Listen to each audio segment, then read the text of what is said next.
Good morning, half a day, Tiro. Today is Thursday, April 2nd, 2026. Here in the House Chamber it's approximately 10:07 a.m. We are here to conduct our JGO committee meeting. And with that said, we do have the necessary quorum to move with today's agenda. And can I get an adoption of today's agenda? There's a motion to adopt today's agenda and has been seconded. All those in favor say aye. Those opposed say nay. Aye. Motion carries. Thank you, members. And then moving on, our next order of business under public comments. Being that there is no one here to provide public comments, we are now under item 4 of our under old business.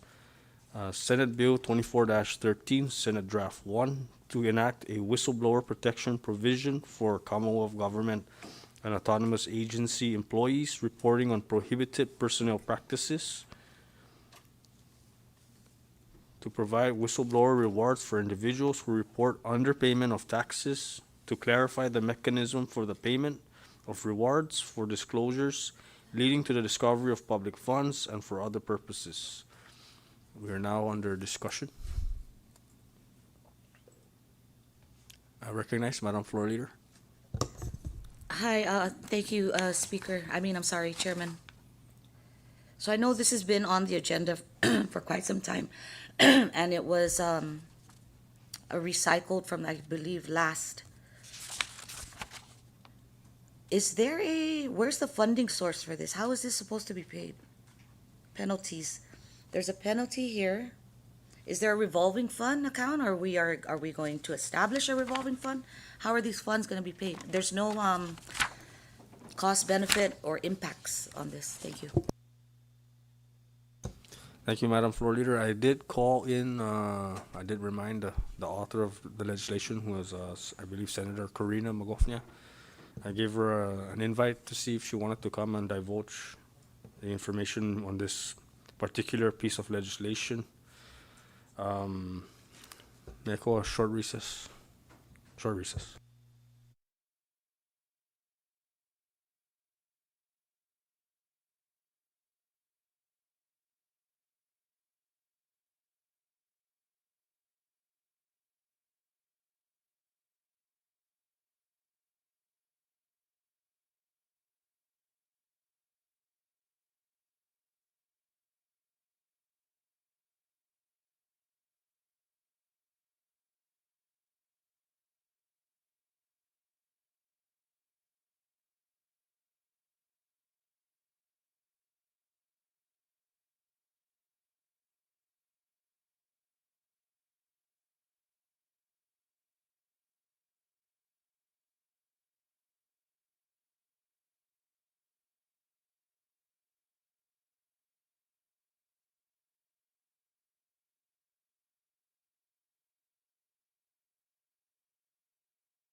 we are back from recess, and through our discussion, I'd like to maybe give this to our council to provide some clarification. Upon taking a look at this legislation, it looks as though it is revenue generating in its effect, and we can't pass something that is revenue generating that originated in the Senate.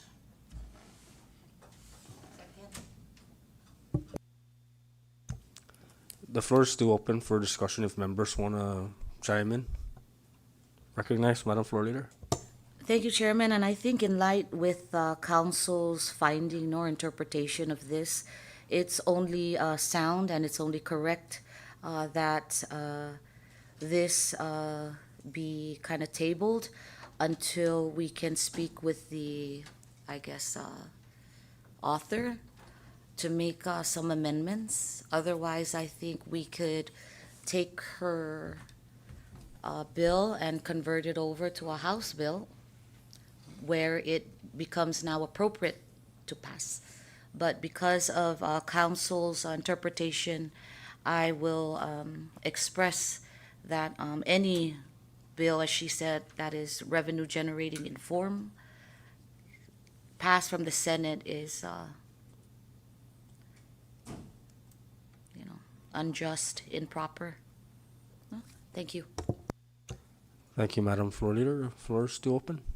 Anybody else?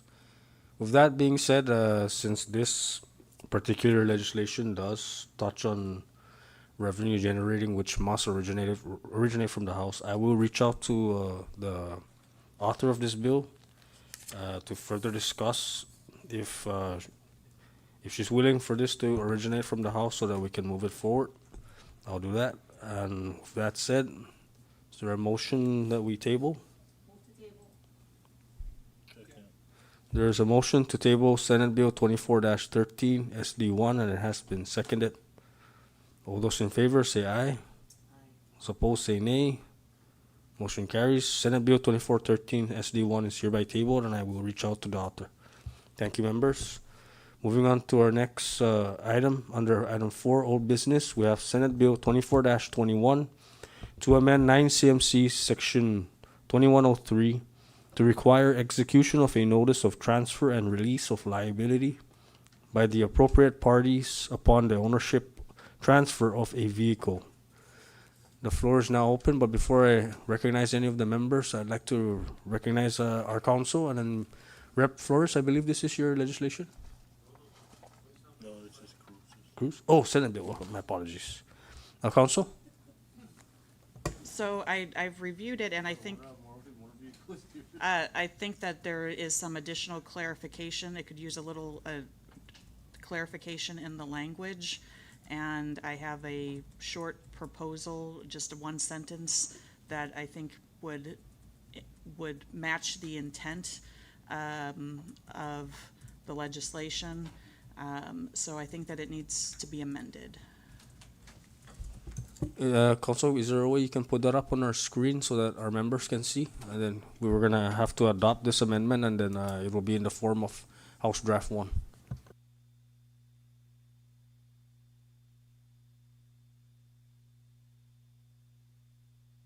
Short recess.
Council, you have the amendment ready, right?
We are back from our recess and we left off on Senate Bill 24-21, and I give the floor back to our legal counsel. So I've made some floor amendments. I've added the word motor in front of each place where vehicle occurs to make it clear that we're talking about motor vehicles. I don't think we need to add any definition because there's already, motor vehicles already defined in another section of the code. But I made it internally consistent by adding the word motor in front of vehicle. And then added one sentence on page 2, line 9, upon execution and filing of the NTRL with the Bureau of Motor Vehicles, the transferor shall not be liable for any parking citation, traffic infraction, or administrative penalty arising under this title that occurs after the date and time of transfer stated on the NTRL. And there were a few places that still included the word bicycle, which bicycles no longer need to be registered, so the words bicycle has been stricken throughout. And those are the amendments. Thank you so much, counsel. Discussion, members? Okay, so there's a did I get a motion to adopt the amendment? So, There's a motion to adopt the amendment, so the bill will now be Senate Bill 24-21 in the form of House Draft 1, and it has been seconded. All those opposed, or all those in favor say aye. All those opposed say nay. Motion carries. Senate Bill 24-21 is hereby in the form of House Draft 1, and we're now back on the main motion. Discussion? Recognize, Vice? I think we're ready, Chairman.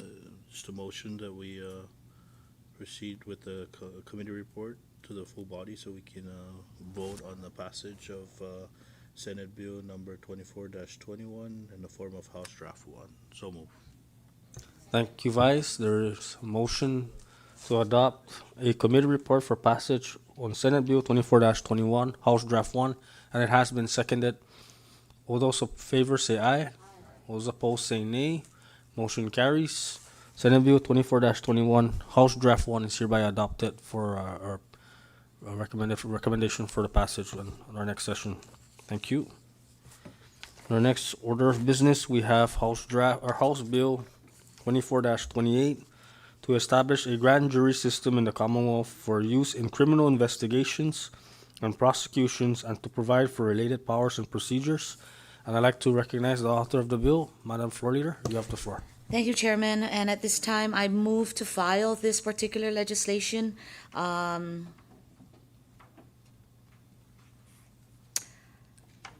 think that the Attorney General should offer some regulations. Therefore, I move that we file this indefinitely back to the committee. Thank you. Thank you, Madam Floor Leader. The floor is still open. Thank you. And there's a motion to file House Bill 24-28, and it has been seconded. All those in favor of that motion say aye. Those opposed say nay. Motion carries. House Bill, Chairman, recognize, hold on. Vice? Point of clarification. I think the author meant to just keep it in committee, not to come up with a committee report. You want a committee report? Okay. Yeah, which is just to leave it in the committee, right? Yeah, because we're gonna, if you're moving to file, that means we would have to do a committee report to file. So just keep it in committee? All right, so just to clarify that the motion is to keep it in committee and leave it there. Will now withdraw your motion? Madam Floor, would you like to withdraw your motion and keep it in committee? Actually, I guess I'm a little bit confused with the file and keep it in committee. My intent, Chairman, is to shelve this particular legislation, and that is really what I'm asking. I do understand that I believe that the Attorney General is also trying to figure out ways where they could have these regulations set. And maybe he's in discussion with the federal court, I don't know. But I think that it's in my best interest that I shelf file until further notice, until someone else wants to pick it up. But as of now and to date, I would like to file, shelf this particular legislation. Thank you. So, So no more discussion. I guess, Mr. Chairman, we'll just keep it in committee and we'll move to the next legislation. okay. Is that okay? Alright. Thank you, members. Thank you, Vice. And then on our next order of business, we have House Bill 24-52, an act to strengthen current domestic and family violence laws to ensure the protections of women and children and to recognize and penalize digital and electronic harassment as acts of domestic and family violence and for other purposes. And I'd like to recognize the author of the bill. I believe this is your bill, Madam Floor Leader. You have the floor. Thank you, Chairman. And at this time, we know that this bill is still introductory purposes. It is not. It has not passed for legal sufficiency. Therefore, I am still working with counsel to formulate a product that will be of legal sufficiency for introduction and amendments. Thank you. Move to table.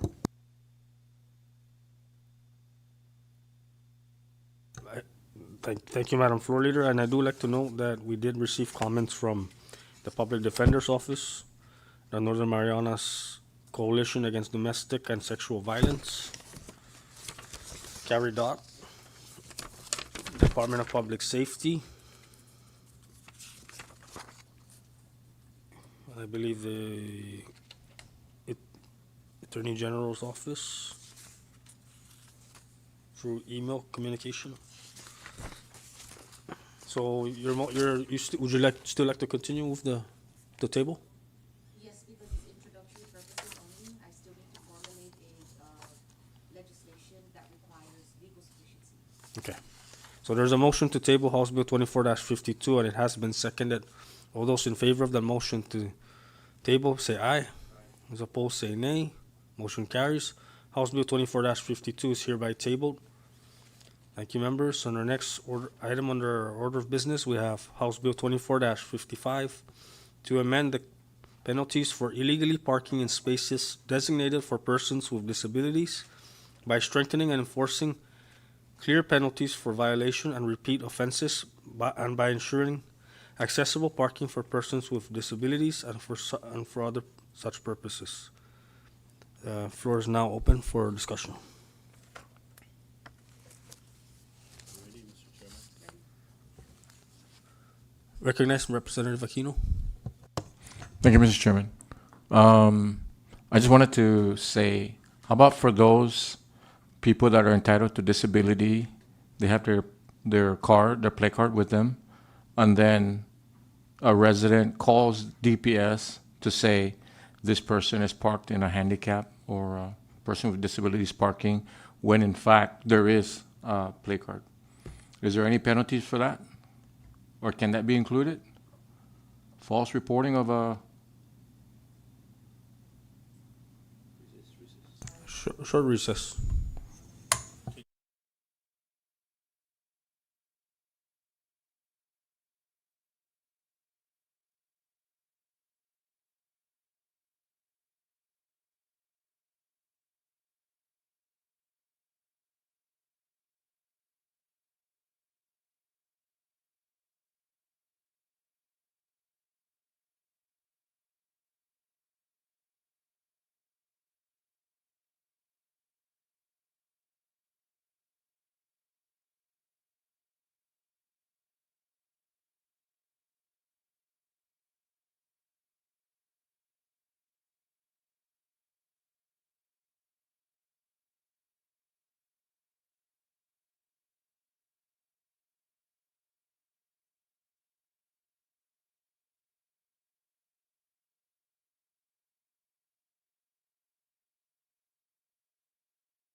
We're back from recess, and we were under discussion on House Bill 24-55. And Madam Floor Leader, you still have the floor. Chairman, I move to table. There's a motion to table House Bill 24-55, and it has been seconded. All those in favor of that motion say aye. Those opposed say nay. Motion carries. House Bill 24-55 is hereby tabled. Thank you, members. And on to our next item under our order of business, we have House Bill 24-61 to enact a new Chapter 5 to Title 1, Division 8, Part 1 of the Commonwealth Code to establish dedicated funding and a special account for the Civil Service Commission to provide a pro rata collection, certification, and transfer mechanism of funds to authorize a continuing appropriation and expenditure authority and to require reporting and legislative oversight. The floor is now open for discussion.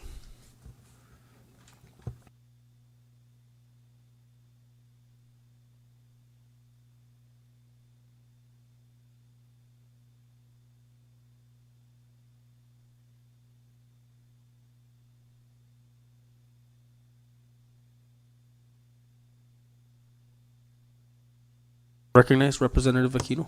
Mr. Chairman, because the author is not present, can we just table this? Thank you. There is a motion to table House Bill 24-61, and it has, any second? I don't hear a second. And it has been seconded. All those in favor of that motion to table House Bill 24-61 say aye. All those opposed say nay. Motion carries. House Bill 24-61 is hereby tabled. Thank you, members. Under our order of business, we have House Bill 24-66 to regulate advisory and consulting engagements with the Commonwealth by requiring compliance with procurement laws, Attorney General approval, and public auditor oversight to impose a $50,000 cap per engagement to establish priority qualifications, to avoid non-compliant contracts, to provide remedies and penalties for violations, and to sunset this act for after 5 years. The floor is now open for discussion.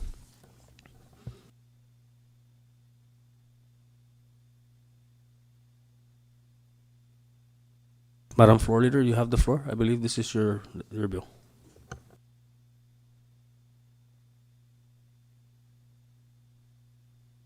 So the reason why this bill came about is that we have some employees that are either retired, that are working for the government.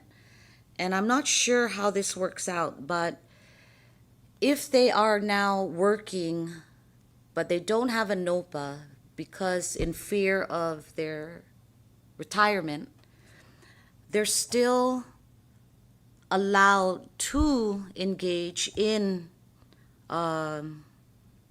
contract, which is under the consulting mechanism that we use a lot here. And so this bill is really to enforce that if there's anyone that's going to be working in the government, that they have a valid contract to perform services, most especially when giving advice and providing their professional opinion or what have you. This bill creates a mechanism that the contract should also have specifics in the engagement, like scope of services, duration and deliverables, the compensation, of course, performance standards. And it also includes that these consultants will not be considered employees of the government, but providing a specific expertise. But also, we're having some problems with getting scholars that have graduated post-secondary. And I feel that because they can't come and they won't come to the CNMI because we can't offer any work, this also allows them to get into some kind of an agreement or a contract, so that, like grant writing, for example, they can also write grants and work with OGM, and charge against the amount that's due, right, which the scholarship office would determine. And this actually just gives people, especially those scholars, an opportunity to offer their expertise in the field that they had graduated in. It's a very specific bill.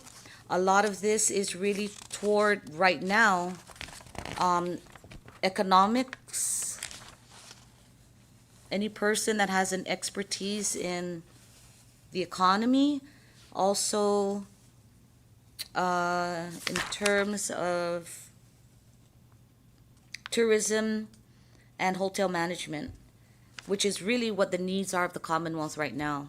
I think these should be a priority, and I think that any contract that should be established within the government should be geared and aimed toward these two specific needs of the Commonwealth. We do have a brain drain, and we have a lot of these kids that can offer their expertise.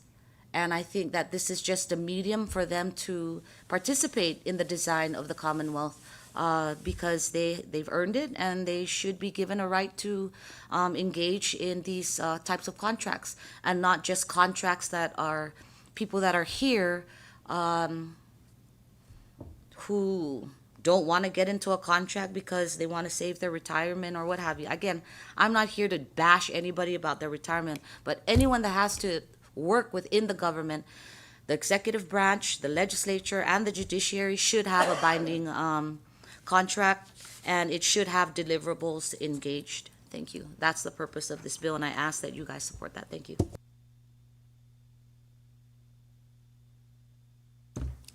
Thank you, Madam Floor Leader. The floor is still open for discussion. Recognize Representative Aquino. Thank you, Mr. Chairman. I'm in agreement with the floor leader. Back in 1991, I applied for a job, which prior to me applying, I serve as the PSD for presiding judge in the Superior Court of Guam. But I wasn't qualified here because it was a politician's son-in-law who was given that job. So my uncle, my late uncle, who was working there, said that I didn't qualify. So I said, "Do you have a degree?"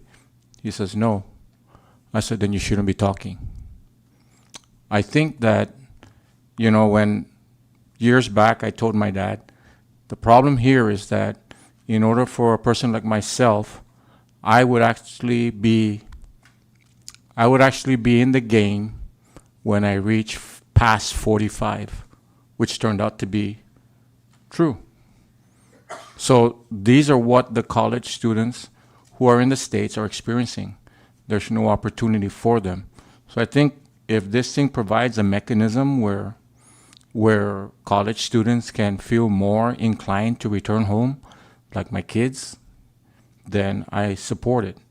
But right now, the way it is, I just don't see anything there that's going to protect them, because what I said to my dad 30 or 40 years ago still applies. It takes at least a person who is already like 23 years old.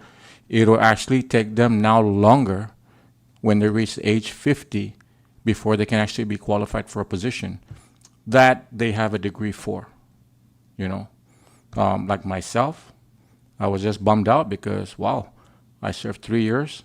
I was an exemplary employee, but then it ended up being a politician's son-in-law. And I do support this bill. Thank you. I yield. Thank you, Rep. Aquino. Recognize Madam Floor Leader. And again, right, and this is in line, and these kids will engage in contracts, whether it be for grant writing purposes.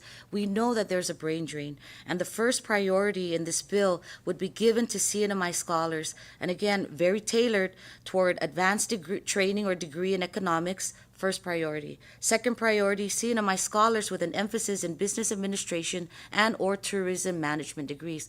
Once again, major needs that the Commonwealth needs right now. We don't have the pool of people here. We keep recycling our people, which is, there's nothing wrong with that. But even our own people will say, why can't the scholars come back? And when you go off island and you talk to these kids, they want to come back, but where are they going to go? This provides them an opportunity to engage in a contract, just as any new hire would come in and say, I'm under a contract as a consultant. Okay, great, thank you. You do have some local internal knowledge on history, right? But this is specific to really grant writing opportunity, to even offer these proprietary designs of this Commonwealth of what it's going to look like in terms of their degrees. But something, we got to give them something, because there's no sense of us giving scholarship office. These kids are out there and they can't even come back. And then these, and again, right, we want to give them at least give them an opportunity. This gives them at least an opportunity. It has a 5-year sunset provision so that we can collect the data and look at the deliverables that they are going to be presented when they provide these grants and work together with scholars. It's right there. It's so simple. And the AG will determine whether or not, yes, it is conducive to the need now or it isn't, right? They can be denied or not, but at least give them something to offer. Thank you, Madam Floor Leader. I just have a quick question on, did you ever incorporate the recommendation made by the Office of the Public Auditor? I'm just going through their comment and there's quite a few recommendations they have. No, I didn't. Would you like for maybe our legal counsel to try and incorporate some of this and we can address it in our next committee meeting? It seems like there's some vital stuff that they're making mention of. Can you name one of them? For example, if you look at their comment on page 9, lines 13 to 20, Section 108 requires agencies, departments, boards, and commissions to maintain a register of all advisors and the contact information, post it publicly, and report it quarterly to OPA. Then they raise a question: where should the agencies post it? Also, who is supposed to report non-compliance to the Office of the Attorney General or OPA? OPA would suggest the inclusion of language similar to that of the Statement of Financial Interest, that prior to the processing of the first payment for a new advisory engagement, finance will confirm that the agency self-reported to OPA. Like, that's just one of the recommendations they make, and this is on page 2 of their comment. Recognize Representative Aquino. I think at this point, none of that is being done. So I think what floor leader is trying to imply is that the way it's being done is that we should just start having a pool of college students, for these positions. And I think like a lot of the things that are mentioned in OPA, maybe that can come at a later point. But right now, I think we should just move forward with this bill. They also make mention on page 11, lines 6 to 11, they raise a question. Is this bill requiring OPA to review all types of contracts for all agencies every time a new contract is entered into? Statutorily, the Office of the Attorney General is already required to review and approve all types of contracts, which would include advisory engagement per 1 CMC section 2153G. So these are kind of quite concerning. I'm not sure if the authors are amenable to. Here's the thing, right? These contracts that they talk about in OPA, this is a practice that's been done for years. It's there. They know it. This is new. This is saying that when I write a grant, for example, okay, I have my consulting, whatever it is, I'm a grant writer, here's my business license. I have to go through all this process. It's accounted for. These people that go into these contracts with the government, right? Those are not checked in OPA. OPA has the due diligence already to look during the audits. Where are your contracts? Did you contract with? What are the deliverables? It's not even specified in the contract right now. This bill is very specific that when you enter into a contract, it must have all of these scopes of services, which is like grant writing. It has an outcome, it has performance, it has timelines. Right now, we go into engagements with zero. Nothing. Okay, here's your contract. Thank you. You'll be working from here to here. Here's your 80 hours. Here's your leave. If you don't get compensated, with no deliverables, this is right here. I don't know if anything in terms of audit, it'll make it so much easier for them to perform their job because Members- right now they don't have that mechanism. Can we take a short recess? Vice? Thank you.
We are back from recess and we left off on House Bill 24-66, and there were some issues raised by the Office of the Public Auditor that we had to discuss in detail. And with the recommendation to our discussion, Madam, our good author here, Madam Floor Leader, you have the floor. Thank you, Chairman. And I know that the public auditor was kind enough to provide their comments when asked. And there may be some confusion with some of the language in my bill. And I'm asking that I work with the legal assistant to address some of these concerns. And I guess my mistake was including maybe some agencies that shouldn't even have been there in the first place. So what I'm asking is that, and I will motion that the committee allow me some time to make the technical changes and work with the LA, Nick, to come up with an amendment to the existing bill. But may I ask, Chairman, that due to the importance for me, and this is very specific to the scholars, may I ask that you consider calling a meeting soon at your discretion? I would greatly appreciate that. Thank you. I move to table this while I work on addressing the comments made by OPA, and allow me at least 1 week, and at your discretion, please call a next meeting. Thank you so much.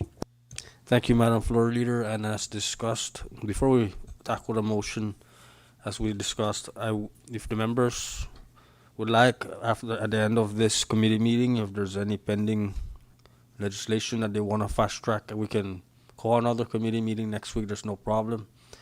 We do have our group chat, but I will take note of your recommendation to have at least a committee discussion prior to an Open Government Act, so that we can discuss our legislations beforehand.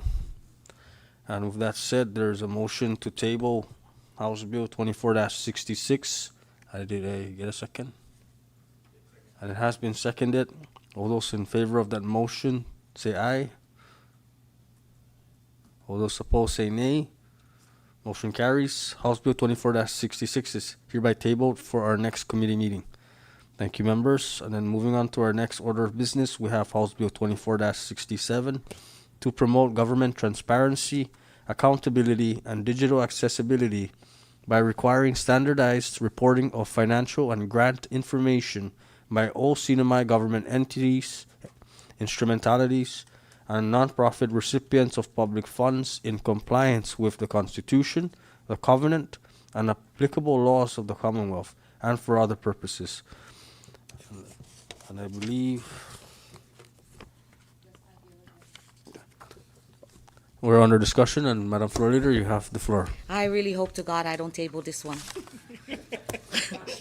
This one is very important to me because it is the CNMI Data Act. Madam Floor, before you proceed, I just do like to note that we did receive comments from the Department of Commerce and the Public Auditor. Yes. All right, you have the floor.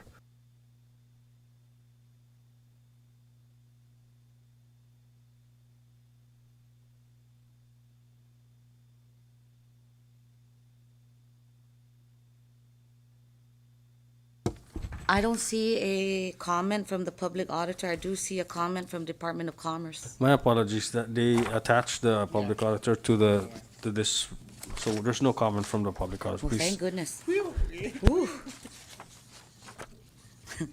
You know, we gotta have a little sense of humor now, every now and then.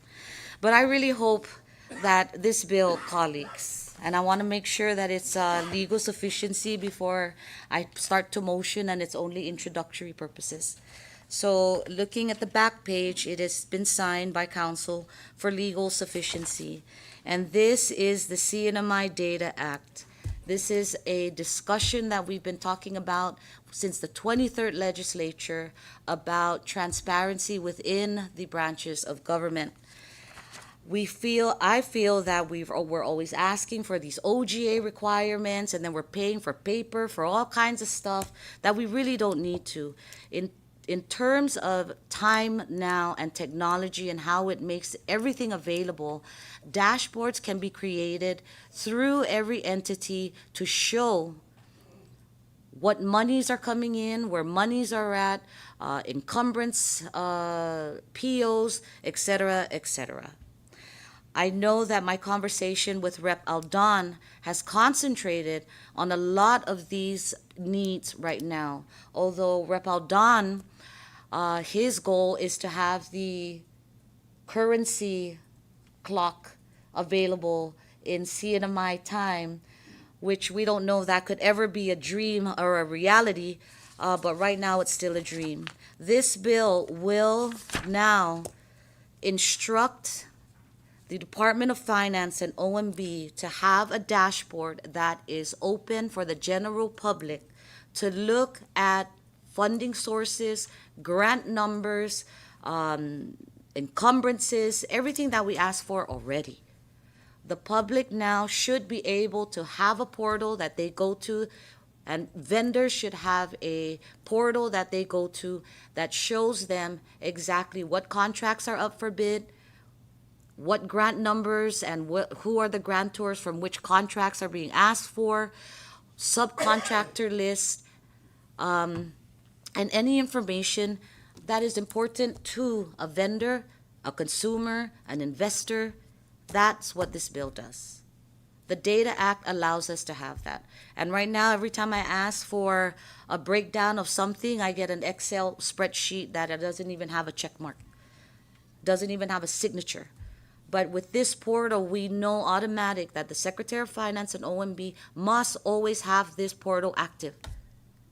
External money is coming in, how much of the money that has been paid down, where did it go to, who the subcontractor is, what project number, et cetera, et cetera. So I ask, please, in terms of creating a better government, a transparent government, an accessible government to outside foreign investment, including internal and local vendors, this standard should be established, and I hope that this passes with your support. Thank you.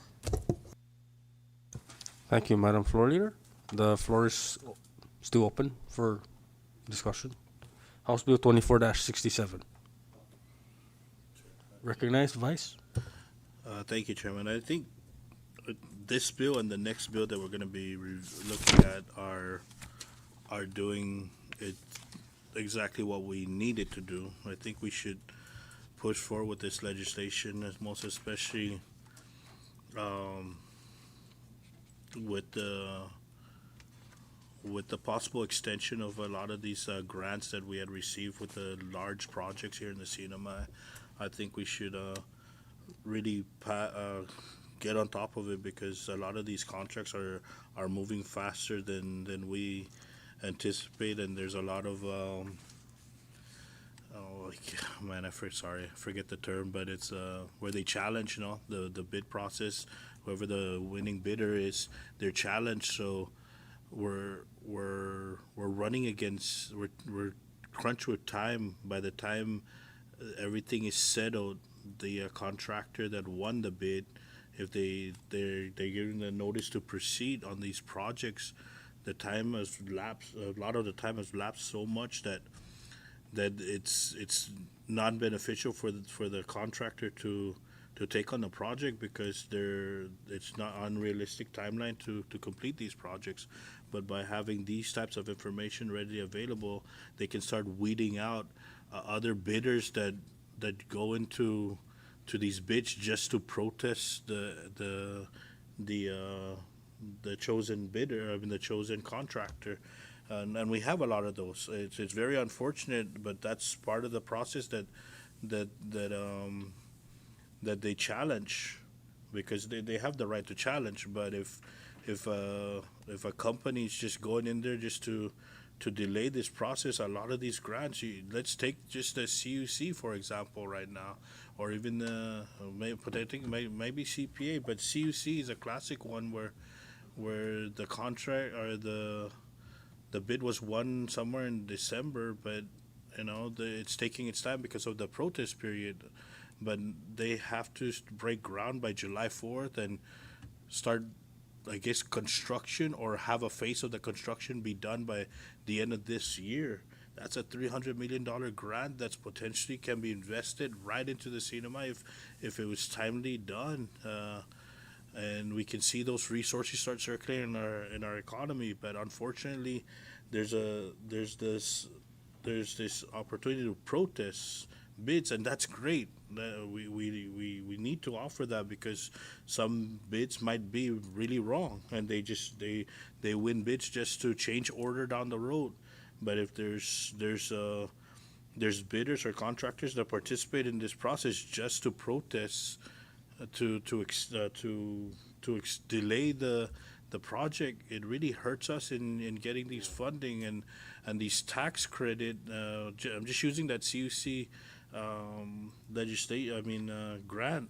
That's $300+ million that potentially we may lose the tax credit because we won't. I don't think that contractor can meet the deadline, and the potential savings that they bid it on might not be the savings that we anticipated we were going to get in the sale of power back to CUC. But this legislation would at least get that going and start moving forward with these projects a lot faster, so that we know who the real players are with the contractors.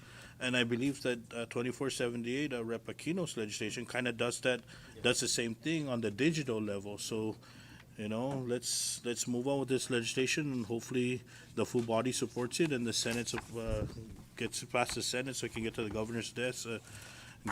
Good Lord, we know we needed this probably like 10, 15 years ago. So I strongly support both legislations. I know we haven't gone to 2478, but since we're discussing 2467, it does this almost the same things, and I think we should pass both legislations as soon as possible. Thank you, Mr. Chairman. Thank you, Vice Chairman. I recognize Madam Floor Leader. I'm sorry, Chairman, and thank you, Vice. That's important. But Council, can I call a short recess, please? Short recess.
We are back into our committee meeting, and we left off on House Bill 24-67. Madam Floor Leader, you still have the floor. Thank you, Chairman. Can I please ask the committee to refer to page 7? So on page 7, line 1, that whole sentence from line 2 to 6 would be striked out. And Then renumbered, right? and renumbered. So line 7 will become, Become 1.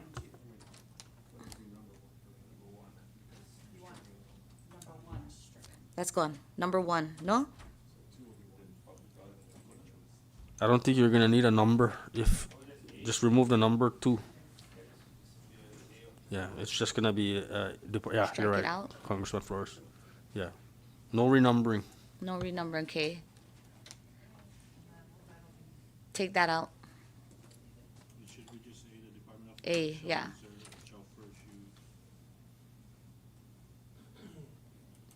Okay, and then there's another one that, So, sorry, hold on. And 914. then, can you add, the Department of Finance shall first use external funds awarded or appropriated by the federal government or other government sources for the purpose of supporting, comma,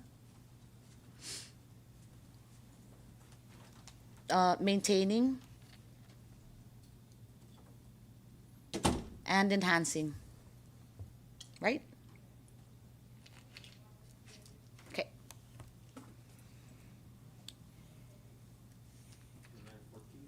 Yes, and then, yeah, and then one more, Miss Carrie. On line 14, strike out, or I'm sorry, line 15, strike out the word appropriated and replace with reserved.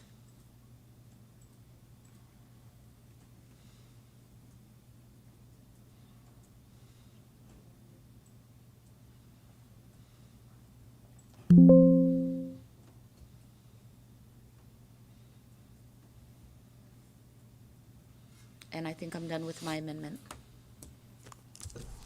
recognize Representative Odan. Thank you, Chair. So I was I think like last week, I had a meeting with OPA, and Sorry, Chairman, can you please turn your mic on? We're live. my apologies.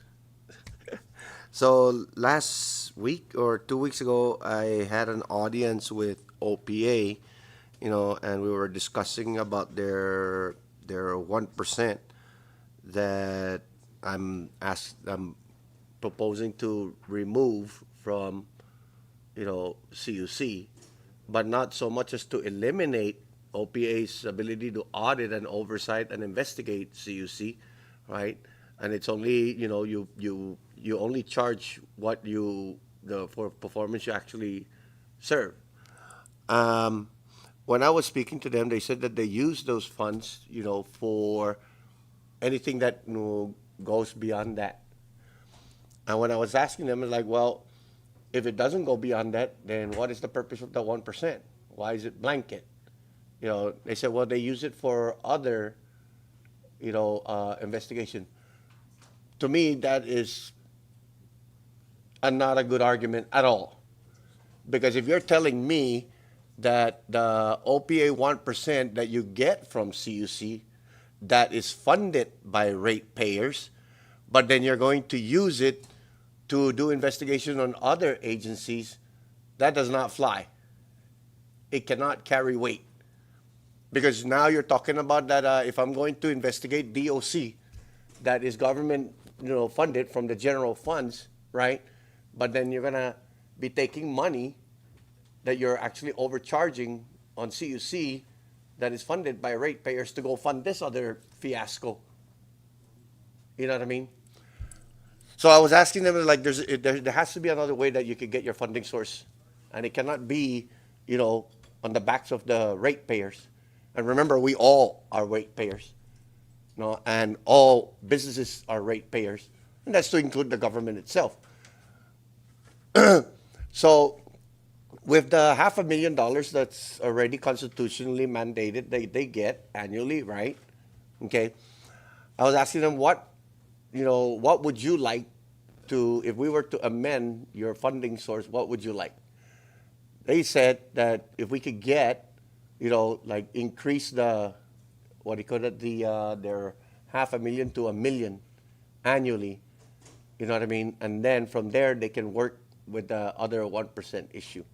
I think that's fair because, when we were discussing that, $500,000 was discussed and became law,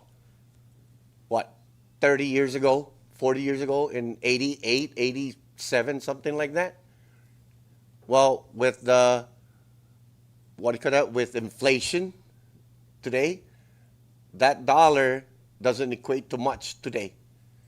That's the reason why they're asking that if you want to remove that 1% and not make it blanket, but they're only going to charge for services provided, the actual cost, then they're going to need, to adjust the funding that was created, 40 years ago, which is rightfully so, because right now they cannot operate with, they don't have the funds to hire more auditors, and that's why they're so behind. You know how many auditors they got? One. But yet that one has to take care of all of the dysfunctional government agencies, and branches, right? So how do you expect one, auditor, one legal counsel, one whatever in their office, but yet we're demanding that they climb Mount Everest? It's crazy. So all they're asking for is, to increase the funding from $500,000 to $1 million, and then, work around on how they're gonna get the other. And they are right, and I know that they're right on this point, that because PSS is already exempt, right? And then the CPA, right? Airport is exempt, right? The seaport is asked, you know what I mean? And now that, the hospital is asking for the same thing, right? CUC is asking for the same thing, and I'm all for that part because I don't believe I should be paying, that as a ratepayer. But I guarantee you this, every government agency is going to be like, everybody's going to be knocking to get the same thing. And it's absolutely fair. You cannot be charging, and you should not be charging, a blanket, cost on something that doesn't really cost that much. And you're charging me, I want a Toyota, but you're going to charge me a Ferrari price. You know what I mean? So, with this OPA, portion of that, and just like everything else, it's, excuse me, it's only fair. So, and I'm all for this bill. I would love, and I guarantee you, every single one of us, in the city of Maya, and those that are not here, would love to see a dashboard that would show us exactly where's the money going to, you know what I mean, and how is my money getting spent, you know what I mean. But I know for a fact also that the government doesn't want that. The government, whoever the powers that be, do not want the public to know where their money is going. Why sa todo kong balatsi? There's always favoritism. You know what I mean? While some vendor are like complaining that, I'm owed $2,000 5 years ago, and I still haven't gotten it today. But somebody that's owed $500,000 that did the project last year already got paid. So how is it that you could pay $500,000 now that you owe, that you owed 2 years ago, but you owe me 5 years ago and it's only $2,000? That's the reason why this bill is important. And that's the reason why this bill, deserves, like unanimous passage right away. Because the public has every right to ask, where's my money going? Why am I getting a service from this clown business, you know what I mean, that didn't provide me the service that he was supposed to give me. You're telling me that as a taxpayer, we just paid a business, on an RFP that's worth $1 million, but he didn't deliver crap. So what happened to my money? Can I get that back? Because he didn't deliver. And that's why this thing is important. And I can guarantee you, you go out there into the community and ask any member, and it shouldn't cost, even a first grader would understand, yes, I want to know where my money's going.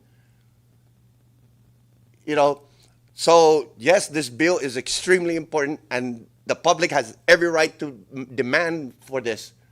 And it's way long overdue. And you do not need a rocket scientist to figure this out, and how to get it implemented. The United States federal government has already mandated that every government agency has to put in their dashboard so that everybody can see what's going on. And that's what happened with Doge. You know what I mean? And look at what it uncovered. Hundreds of billions, if not trillions of dollars went missing. And everybody's up in arms. You know what I mean? So the people have every right to see and to know exactly where their money is going, and is it exactly benefiting them. You cannot keep taking money from the public and spending it willy-nilly and not giving them, the proper information, the right information that they deserve. You know what I mean?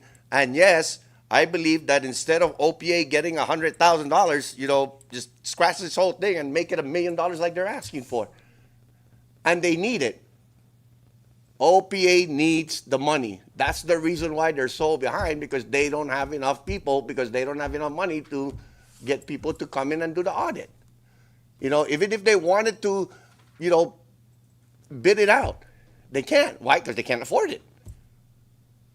You know what I mean? I don't think this is rocket science. I think this is like common sense, coming from just a common man. Thank you. Thank you, Chair. Recognize Madam Floor Leader. Thank you. I'm sorry. Can I also, Chairman, at this time, Council, can you add in another word on line 9? What page? Same page. Line 9. Yeah. So for the purposes of establishing, comma, and I'm good. That should be good.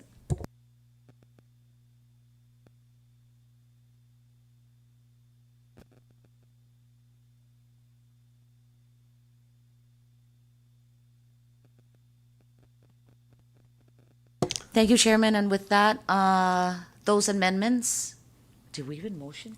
No motion yet. Okay, sorry.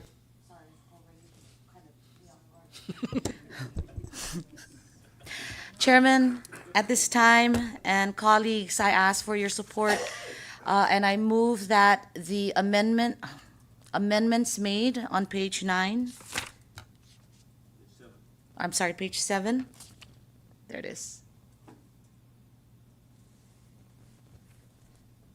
It now reads, the Department of Finance shall use external funds awarded or appropriated by the federal government or other governmental sources for the purposes of establishing, supporting, maintaining, and enhancing the transparency portal.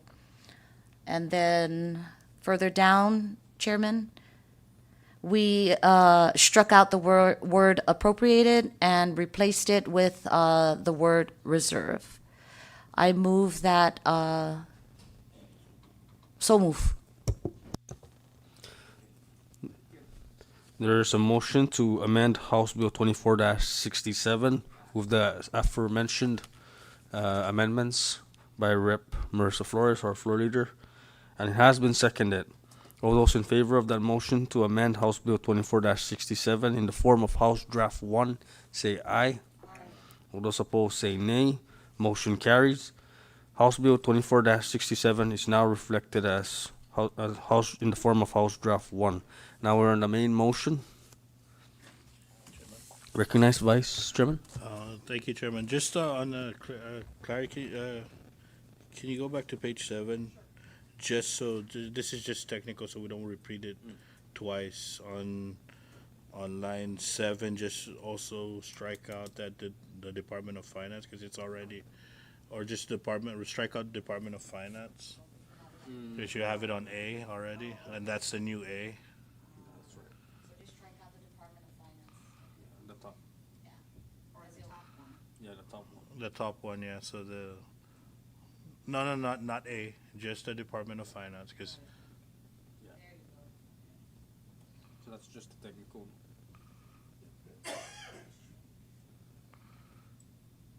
so then when everything's cleaned up, right? Yeah. Thanks, guys. And that's it. If there's no further amendments by the members of the committee, Mr. Chairman, I move that we formulate a committee report so for the full body to act on the legislation in the form of 2467 HD1. So move. Thank you, Vice Chairman. There is a motion to adopt a committee report for the passage of House Bill 24-67 in the form of HD1, and it has been seconded. All those in favor of that motion, say aye. All those opposed, say nay. Motion carries. House Bill 24-67, House Draft 1 is hereby recommended for a committee report for the passage in our next session. Thank you, members. Moving on to our next order of business, as mentioned by our good Vice Chairman, we briefly touched on House Bill 24-78 to amend Title IV Economic Resources Division 6 Banking and Financial Institutions of the Commonwealth Code to give the banking director authority to regulate digital asset businesses and for other purposes. And I hereby recognize author, Representative Danny Aquino. Thank you, Mr. Chairman.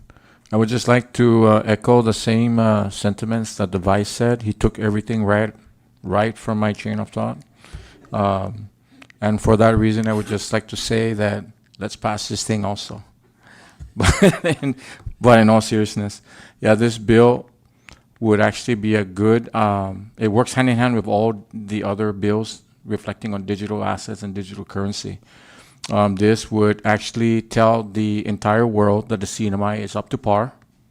We're ready to also, for other businesses to enter the CNMI for digital assets. It gives the banking director like a policeman on the beat where they can actually look into these companies to check whether they're legit. And it gives our local people the ability for these jobs, high-paying jobs that we're talking about. So with that said, I would just like to ask for the support for the members that this bill move forward also. Thank you. Thank you, Representative Aquino.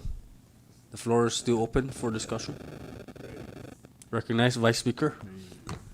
Thank you. I do agree and share the same sentiment as the author.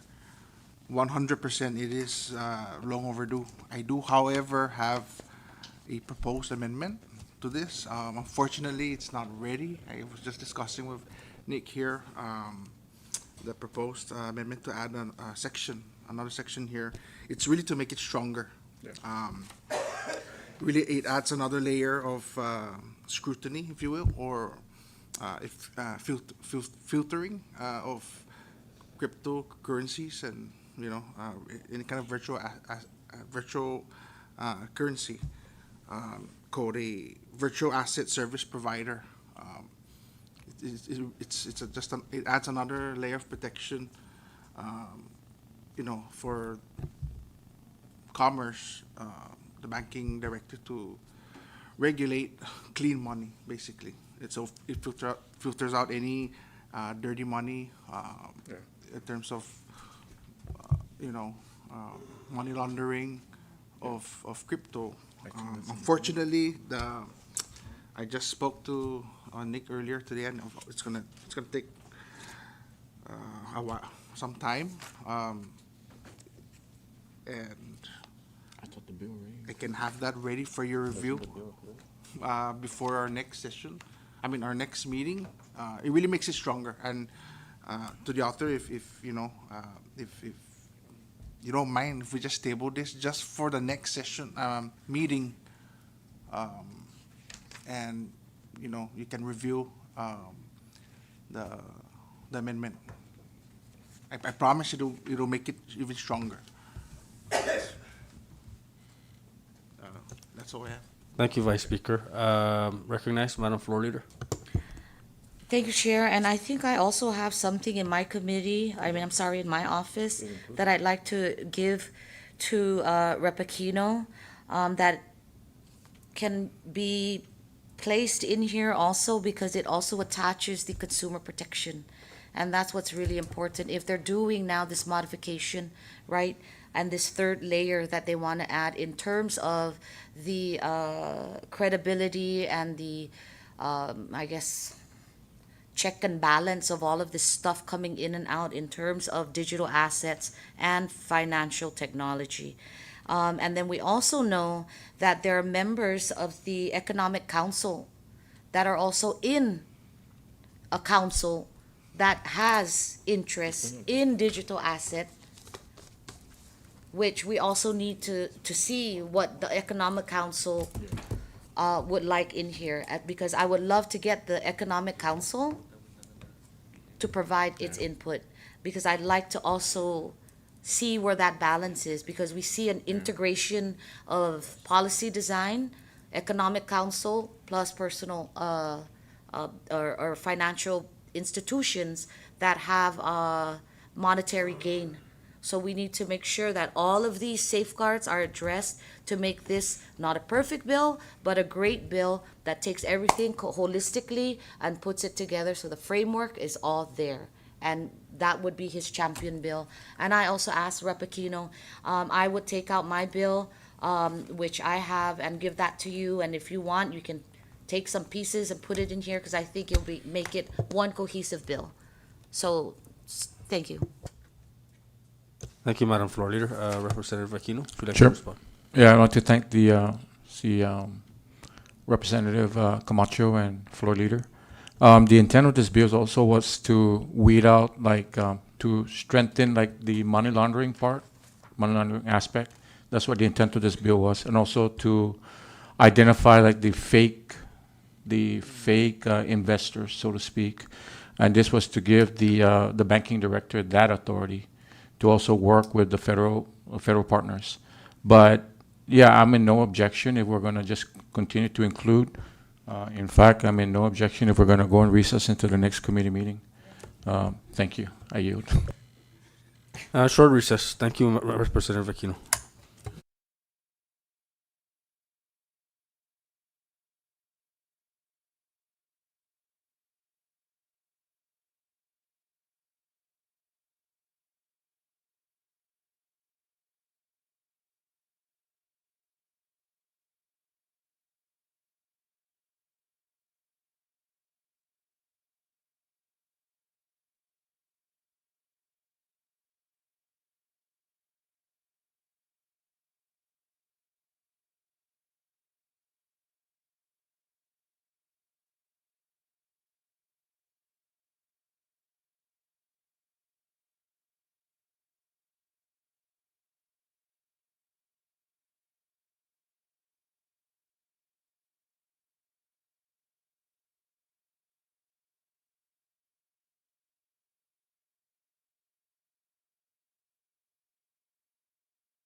we are back into our committee meeting, and we left off House Bill 24-78. And I believe, Madam Floor Leader, you had the floor? Or Representative Aquino? Thank you, Mr. Chairman. I'd like to request, I don't know if this is the proper way, but to recess until next Thursday, if there are no objections. Thank you. Thank you, Representative Aquino. And there's a suggestion or a recommendation that we recess until next week Thursday at 10 a.m. here in the House chamber again, so that it gives time to our councils and our LB staff to go through all the pieces of legislation that we had discussed, and then also gives us time to collect more comments if any more comments are forthcoming, so that we can proceed under our next order of business under new business. And with that said, we are now under recess until next week Thursday at 10 a.m. Thank you, members. Happy Easter.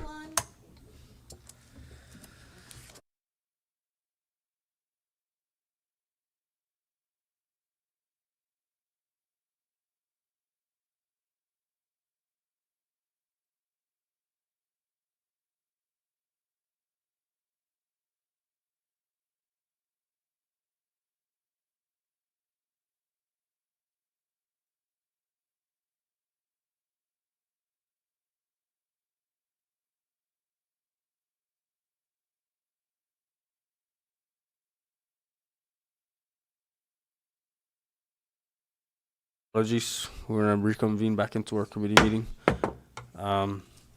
Due to the conflicting schedules, there's a SNAL JGO committee meeting on Thursday at that same time, I believe. So we'll probably move our next committee meeting to Wednesday, if that's okay, next week one. Recognized by I think it's Speaker? enough time for our council and our LA to, yeah. right? Friday's I the mean, that's- HVAC. No, HVAC is at 1 o'clock, right? You can do it in the morning. Okay, so next week Friday at Nine. maybe 9:30 a.m. Okay. All right, members, we're here again. Once again, we're on recess, and once again, happy Easter to our general public.